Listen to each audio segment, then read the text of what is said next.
Wait, you pronounce it not a dilly?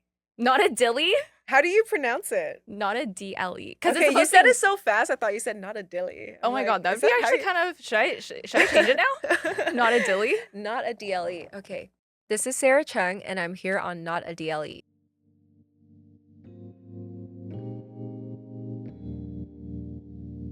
Sarah, welcome to Not a D.L.E. Thanks for having me. Thank you so much for coming here. So today I have Sarah Cheung. Sarah is a beauty content creator and founder of SACHEU Beauty. And I'm going to need you to elaborate on that because that is the shortest bio I've ever read. Well, you pretty much got it. I am a content creator, so I'm on the YouTubes and Instagram and TikTok, and I also have a skincare brand, well, beauty brand now because we are expanding into color cosmetics. But yeah, I also have a beauty brand, so that's my two jobs. Yeah. Well, I've been following you since I want to say I don't know, my early 20s for sure. And now I'm like late 20s. No, What do you mean no? I thought you were, I thought you were so much younger. Okay. I was like, did you think I was older? But really?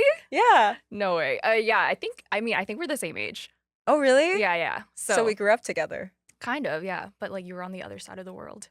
Yeah, I So was. I was watching you since you were on the other side of the world. Hong Kong. Yeah. Yeah, that's a long time. Yeah. So yeah, I was like, I really wanted to get you on. I love like listening to you just like talk in front of the camera. I can like listen to you all day. I don't Oh. even and you're just giving like big sister advice. So I want to hear like from the beginning, like what made you start on YouTube? Because that's where you started, right? Yeah, yeah, so YouTube well, actually, no, I kinda had a little Tumblr era when Tumblr was a thing Oh yeah, back yeah. then. And I've always been really into makeup, and people on Tumblr were kinda asking, "Oh, what products do you use?" And I loved makeup so much, I'm like, "Okay, I wanna do a YouTube video to show people how I do my makeup," and from there, I did not expect to get that many views, and then when I hit my first 20,000 views, I was like, "Oh my god, this is gonna be my career now." So, I was really excited about it, and I just kept going, kept it consistent, and I was a sophomore, when I posted my first video, so I just kept going throughout college. I didn't really make money off of it, um, and when I graduated and I had to decide what to do for my job, I was a philosophy major, so that's not Really? going anywhere. Oh my god. It's not the most money-making, major, and I have to do something with my life, so I'm like, "You know what? This makeup thing is, going pretty well. Let me really give this a shot while I'm young," and here we are. Yeah. Yeah. So when you hit that 20,000 mark, like how long into doing YouTube were you? That was the first video. So your first video hit 20,000. Yeah, and to me, that was like, "Oh my god," like, I I mean, that I is can wrap pretty it up. good. That's pretty good. Like for your Oh, first video thank too. you, thank But I you. guess you had the followers from Tumblr, right? Yeah, that definitely helped, and, I think also back then there weren't that many Asian or Chinese YouTubers, so Mm-hmm. I think a lot of my followers from Tumblr were Asian, and when they saw me, they were just like, "Oh my god, someone else that can represent us," so, Yeah. yeah. And how has your YouTube kind of evolved since then? Um, I definitely don't post as much as I used to. The average watch time of the watch time, total watch time on YouTube, um, is less than TikTok now.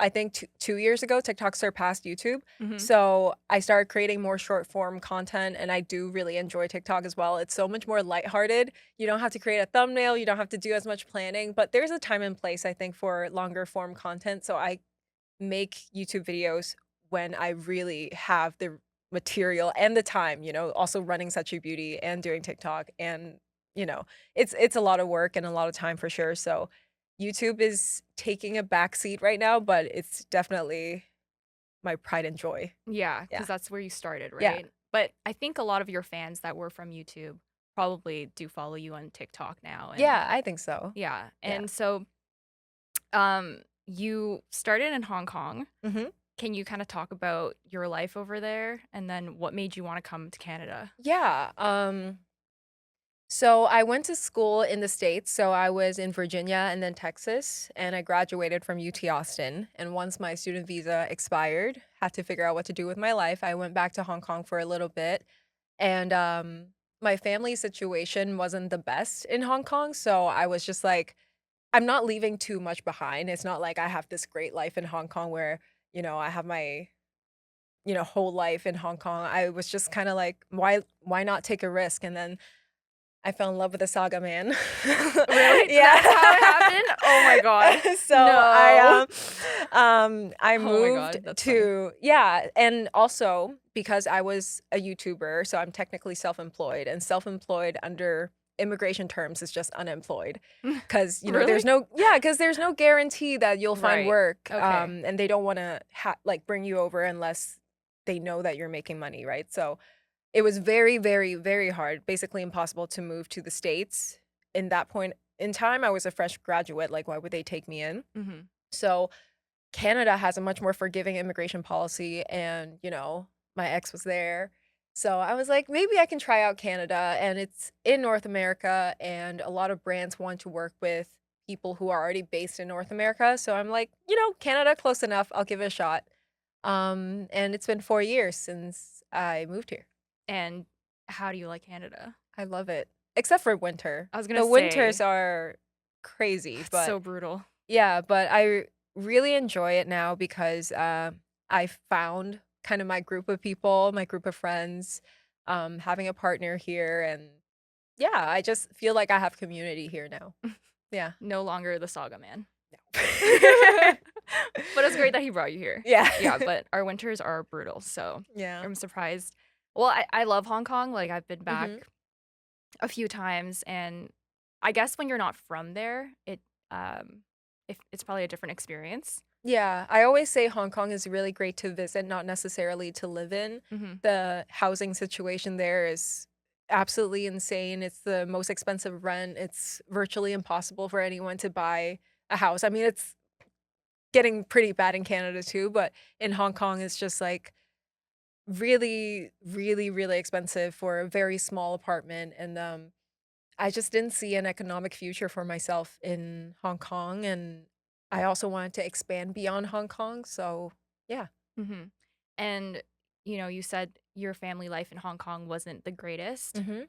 How was it like so leaving them, it was totally okay? Um, it wasn't totally okay, but so my life mission has always been to immigrate somewhere better than Hong Kong and then bring my family. So I'm finally in that, kinda in that time now where I have a permanent residence, I'm about to apply for Canadian citizenship, and I almost qualified to bring the rest of my family over. So I'm the first in my family to immigrate here, and yeah, I don't feel like I'm leaving them behind because I my plan has always been to bring my family with me because I care a lot about my family. But in Hong Kong, it was just, my parents were getting a divorce when I first graduated, and it was just so much conflict. I didn't really have a stable place to live. Um, so, it wasn't too much to leave behind at the time. Mhm. But I really care about my family and I want to bring them here eventually. Mhm. And that's awesome that, they're willing to leave, I guess, Hong Kong as well. Oh, it took some time. I've been convincing them for a long time, Yeah. but I wanna be there, like, when my parents get old, you know? Maybe it's, like, a Chinese thing, but it's, like, Mhm. I mean, I live fa with my family. yeah, and I love that. Like, if I had a choice, if it wasn't for, the fact that there's no market for what I do in Hong Kong at the time and, all these things, I 100% would have lived with my family if I had the option to. Mhm. But, yeah.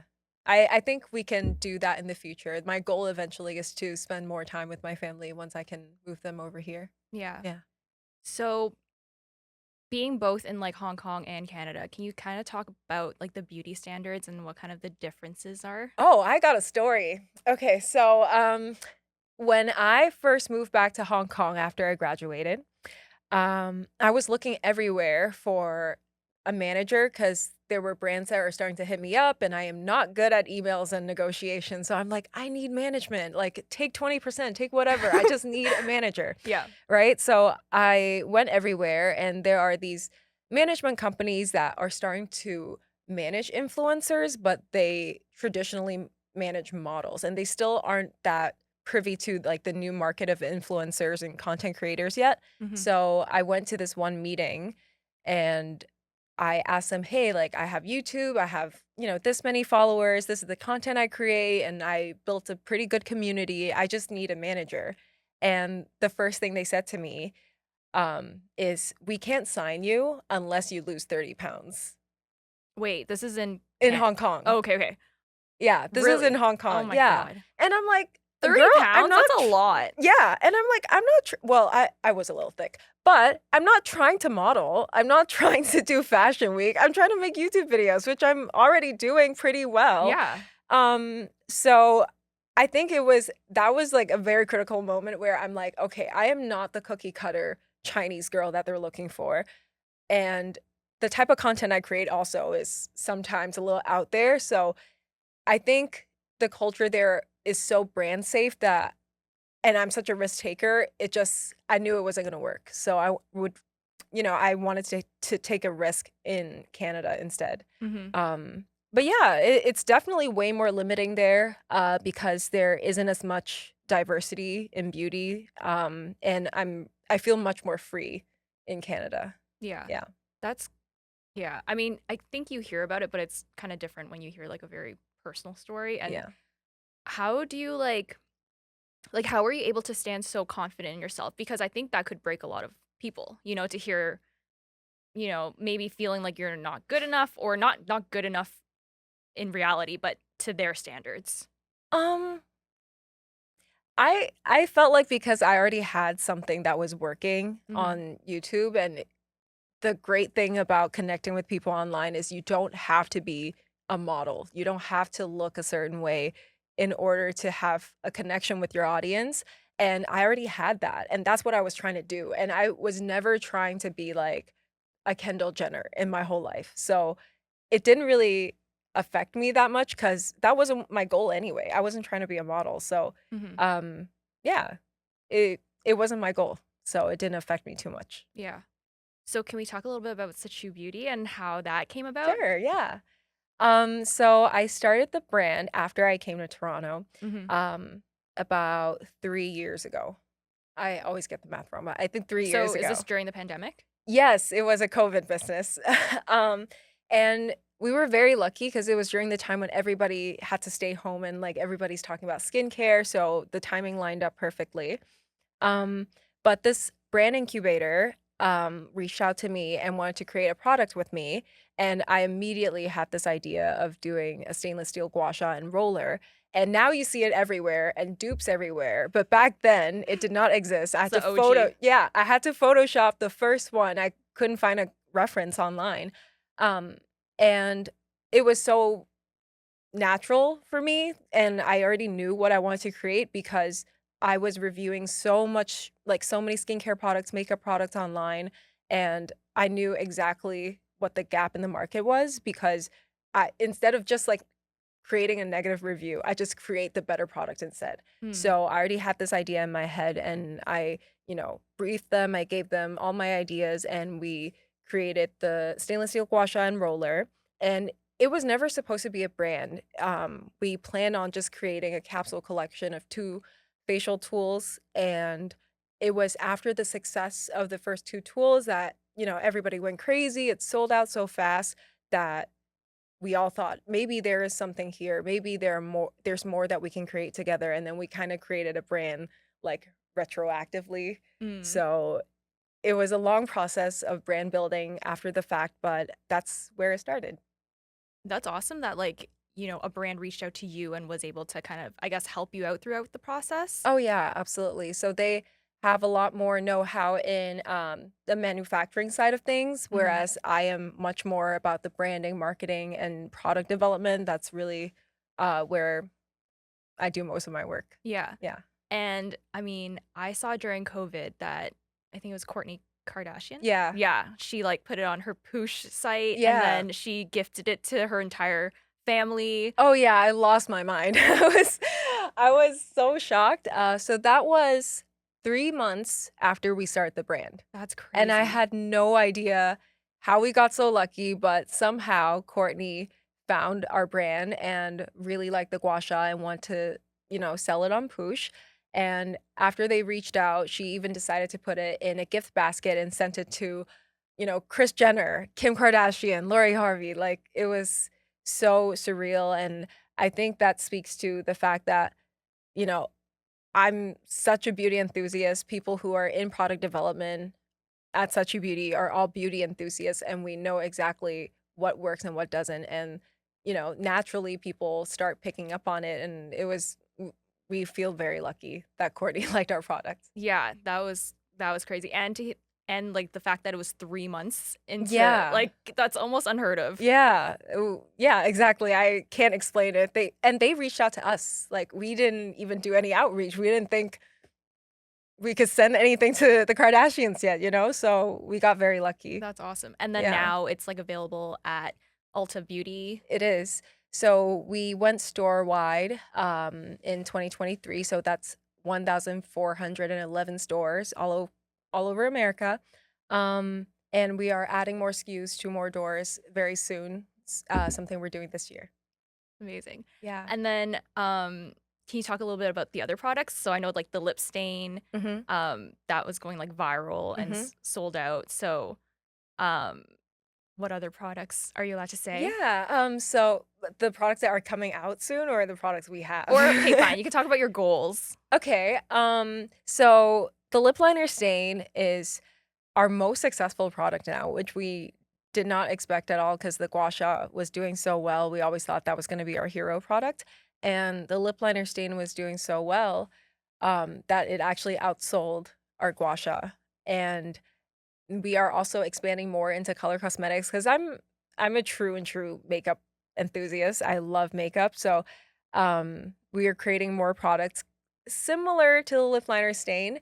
So that will be coming out this year. But other than the makeup products that we have, we also have a line of fragrance-free and alcohol-free skincare products because that's something that I always talked a lot about on Mhm. YouTube is I have very sensitive skin, Me too. and when I first learned about skincare, it was all from people online who were using, like, lemon juice directly on their face and sugar scrubs, so I did some damage, and I care a lot about reducing irritation in skin, so, we have a moisturizer, we have a serum that's just for facial massages called Slick Skin. I have that with the gua Yeah. sha. Yeah, Yeah. yeah, and that's fragrance-free and alcohol-free, and our focus is more on repairing the skin barrier instead of adding 1,000 actives. Mhm. So, yeah.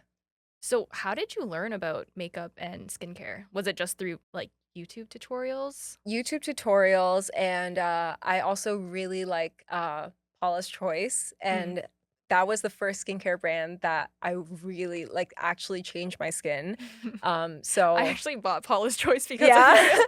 and they're at Sephora now, Yeah, isn't yeah, that yeah, great? yeah, yeah. Yeah, and, they have a Beautypedia, they have a lot of ingredients, like, education on ingredients, so it's from there that I went into different rabbit holes and started learning from different dermatologists online and reading about specific ingredients and really knowing what I'm putting on my skin.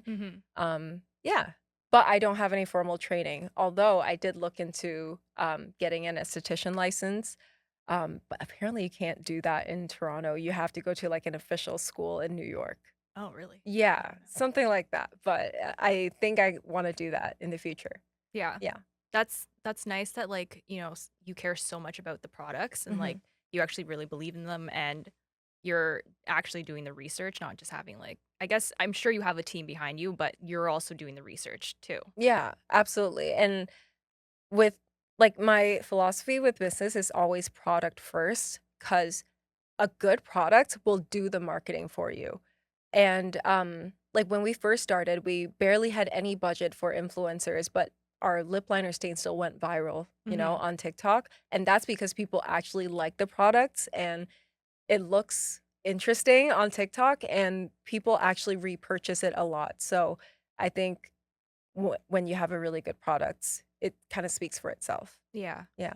What would you say are like the biggest successes so Phew. far? Having the Kardashians, show so much love to our brand is definitely a really big win. Mhm. The fact that we're at every store at Ulta is absolutely insane to me. Because when I used to go to school in Virginia, I was in a little town called Harrisonburg, and there was nothing. We had one mall, and there was nothing there, no Sephora's, nothing.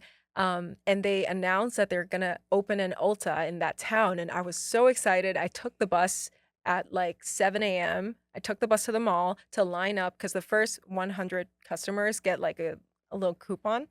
Um, That's so cute. yeah, and I love makeup, and I lined up for it, and I got a $25 coupon, and it was like the best day of most exciting day of that year. And now my product is actually at Ulta. Like it feels like such a full circle moment, and actually being able to meet like the Ulta CEO this year, and yeah, just knowing all the people that I've always respected in the industry and having them recognize something that I've contributed into the industry is so amazing to me. Mhm. Yeah. And what would you say are some of like the biggest hurdles that you've gone through? I think the biggest would probably be the immigration Mhm. thing. Um, you really have to prove yourself, and I, you know, a lot of my friends are first generation, so they're not the generation that actually moved here. Mhm. So when I say things like, "Oh, I finally have my PR card. I finally can stay here and work here and live here." Like that is always something that's gnawing in the back of your head, like, "Oh my god, could I get deported? Oh my god, like, what if I don't get to stay? What if this doesn't get extended?" And it's like an endless, kinda cycle of visas and, applications, and, um, that was something it's still something that I'm working on, and, I'm very lucky that it all worked out, but now I feel like, okay, I can legally stay in Canada and work here. Mhm. So, it's like a huge, huge kinda rock off my chest, you know? Yeah. Yeah. So what's a day in your life now? A day in my life, so I wake up and walk my dog, Fufu. I just got a toy poodle a couple months ago, and he's the best thing in the world. Aw. Um, Breakfast, coffee, and then I start doing my makeup for filming. Mhm. So I would start doing my makeup. I have a basket of stuff that I need to test out, either samples from SACHEU Beauty or products that were sent to me through PR. And then I film some content until I have a meeting, either with my own team, my own team that manages my social media, or the SACHEU Beauty team. And then I'll take those meetings and then film in between and then take meetings, and then yeah, it's just that. It's just working from home. Yeah. And some days are crazier than others for sure. So on days where I actually have some free time, I would write down and brainstorm, okay, what are the trends? What are things that I can make a YouTube video out of? So in November, I did a makeup tutorial called the Office Siren look. So it's a very 2000s Devil Wears Prada look. And that took a little bit of research, and I really love doing that stuff. So when I have time throughout my day, that's what I do. I just research for a YouTube video. Mhm. And you film every day? I film TikToks Every almost day. almost every day. Wow. But I don't film YouTube videos every day because that's a way bigger setup. Yeah. But Yeah. even TikTok videos, like that's Mhm. it's a commitment. Oh, yeah, for sure, but I think over time I really, kinda what's the word? I have a more streamlined production, in my room now. I didn't always have my own office. Like, now I have a little office where I have a backdrop that doesn't change, and, like, back then, I had to do it in my room and then, like, put up a sheet, a bed sheet to film, so Mhm. it's actually much easier now than it ever was before. Yeah. Yeah. But I guess that tells you that you don't need a lot to start. Oh, no, absolutely not. No, the first couple of YouTube videos I filmed with 2 Walmart lamps, and they were $9 each, I think, Yeah. on And you my had iPhone. like was that the one that you had 20,000 views? That was like a couple. I only had one Walmart lamp when I first started, and then I got two So you only need by the one. fourth video. You just need one Walmart lamp. Yeah. And what's your following like now? On YouTube, I think it's something like 800,000. I think if I posted more consistently, I could keep going, but Mhm. I love the community I have now, and I'm not really that focused on expanding. And on TikTok, it's something like 320,000, and on Instagram, it's like a little under 300,000, I think. Yeah. And have you found that like social media is what kind of helps a lot with the brand and the marketing? Initially, for sure.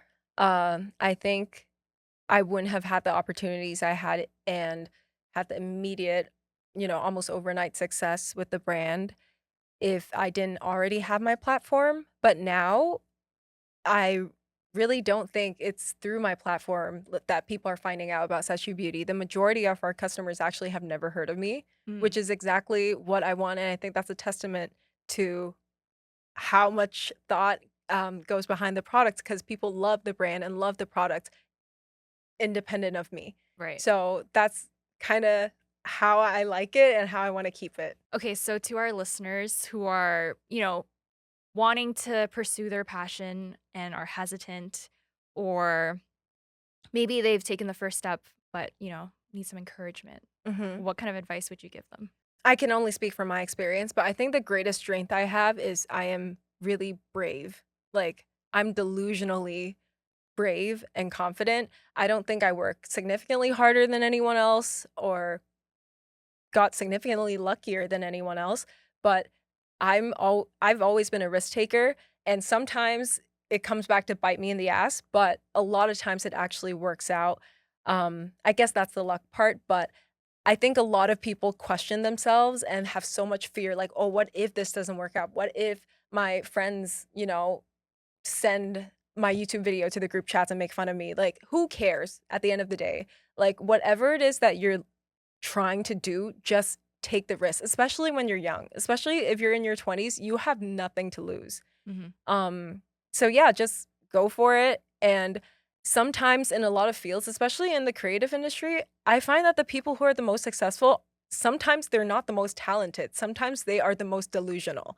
They are the bravest people Yeah. who have no shame and they just keep pushing their stuff out there, and that's kind of how you need to be with your own craft, with your own work. You need to be your biggest fan and your biggest supporter and just believe in yourself. I Mhm. know that's easier said than done for sure, but that's the first step. If you never try, no one else is going to try for you, you know? Where do you think you get that sense of belief from?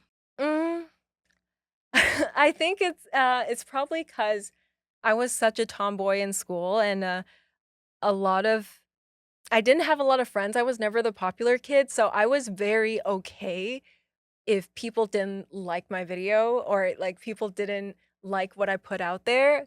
And I think I kind of have maybe this coping, like this defense mechanism where I'm just like, I don't need external validation because I was not popular in Mm, school.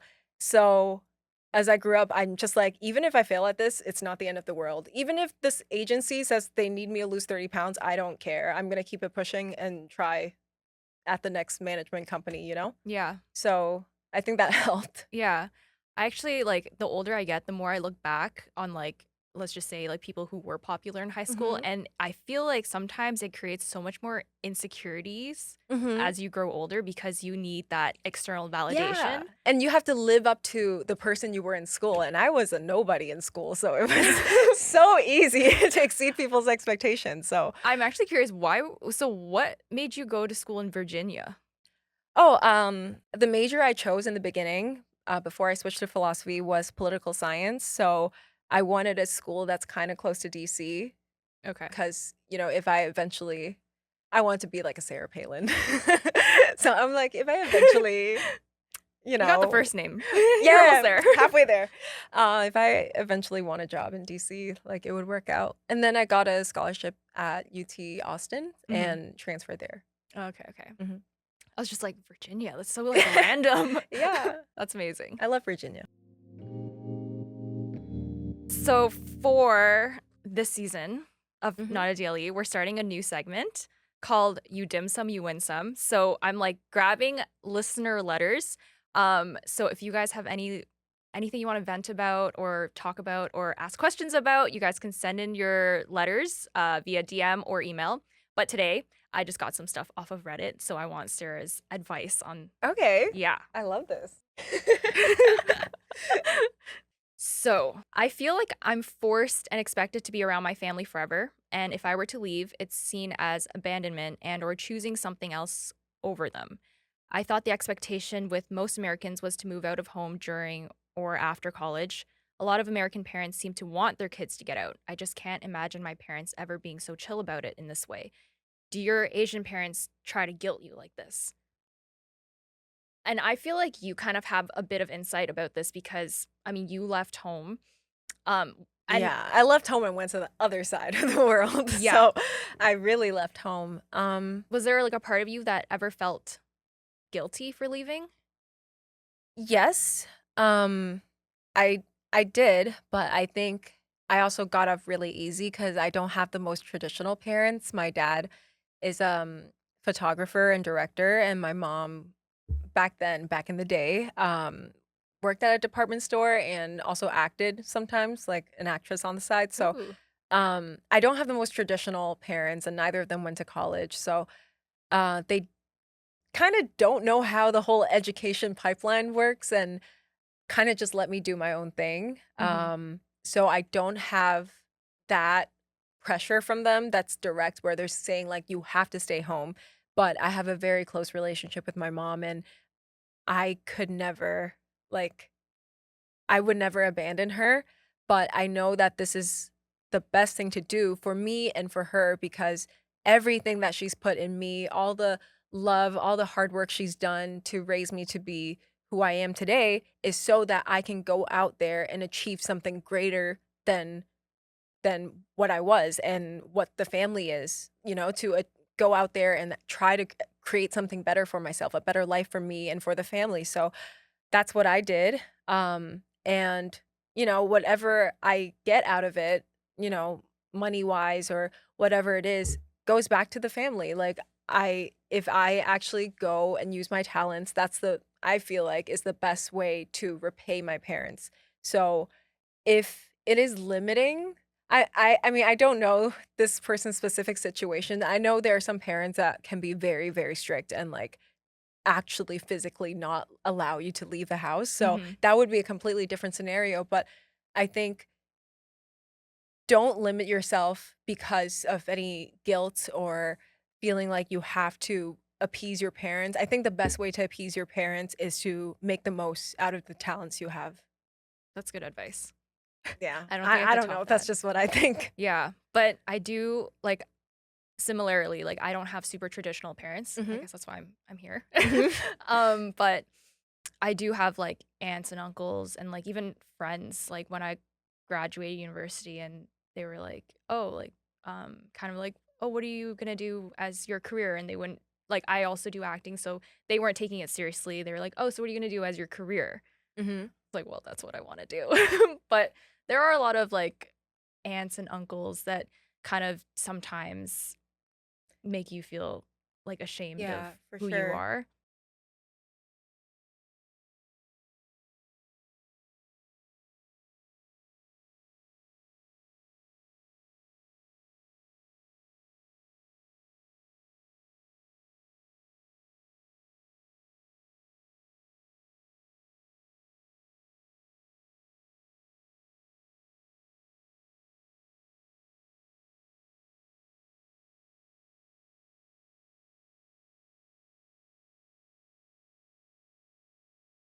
Well, I mean, I think you're definitely like a trailblazer in your own way, right? Like Thank you. you carved your own path. Another one. As an Asian, how did your parents react if you chose a career that they didn't like?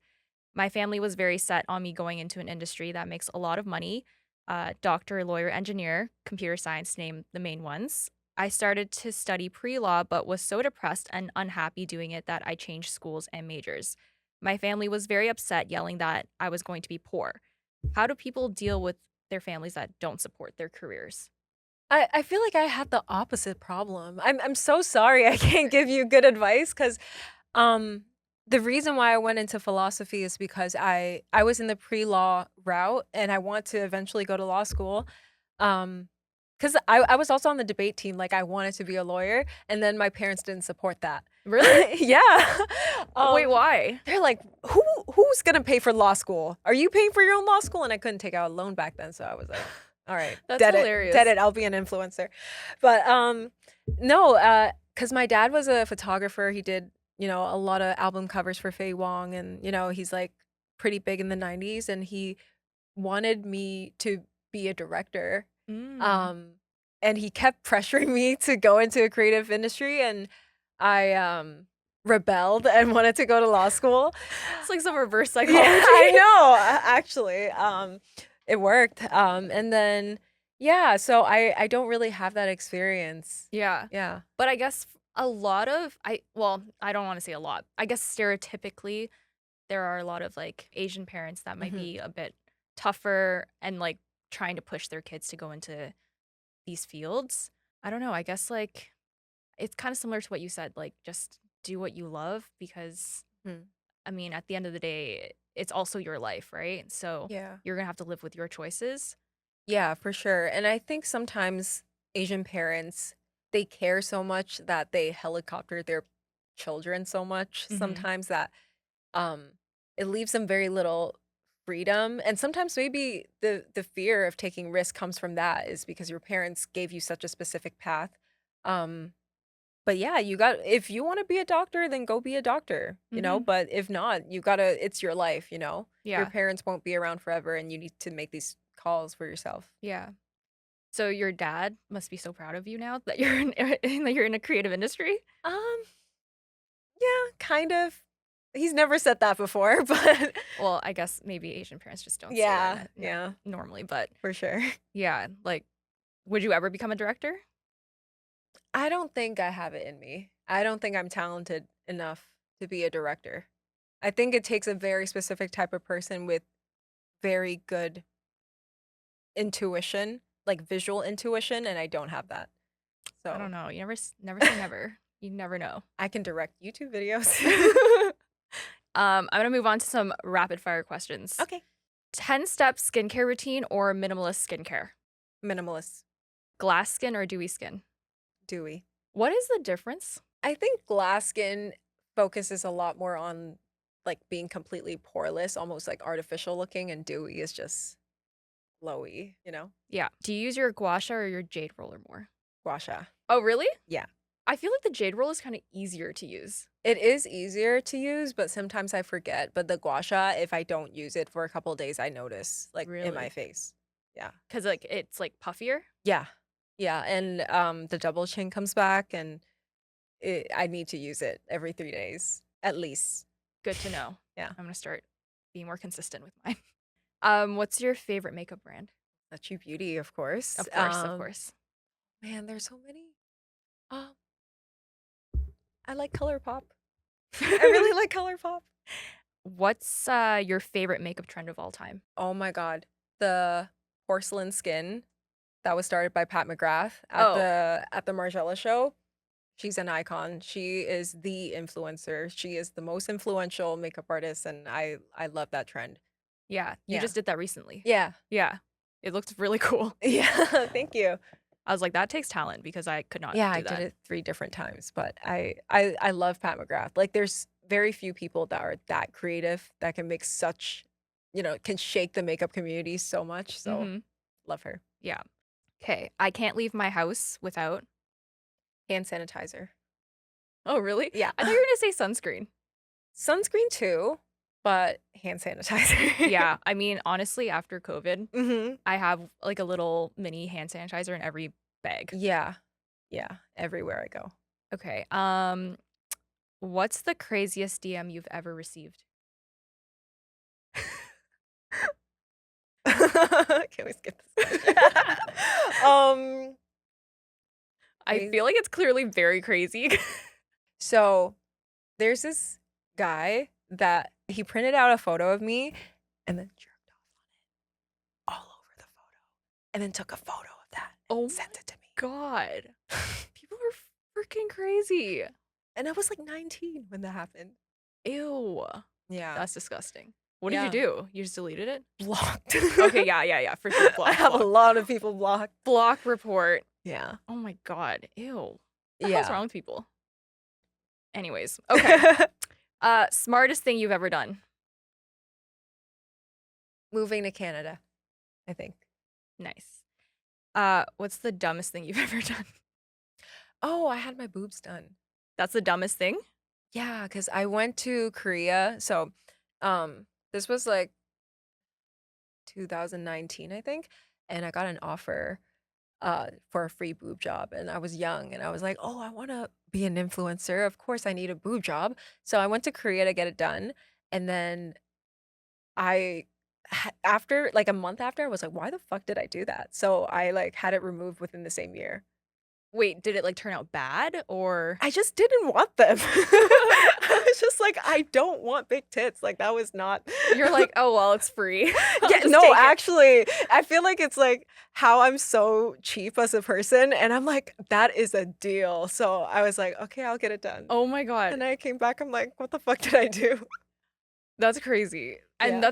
that's kind of crazy that they offered it to you for free. But I guess did you have to post about it or Yeah, something? yeah, Okay, I posted okay. about it. I was like, they're just offering it to random people. Like, Yeah. what? Can you offer it to me? Like, I know.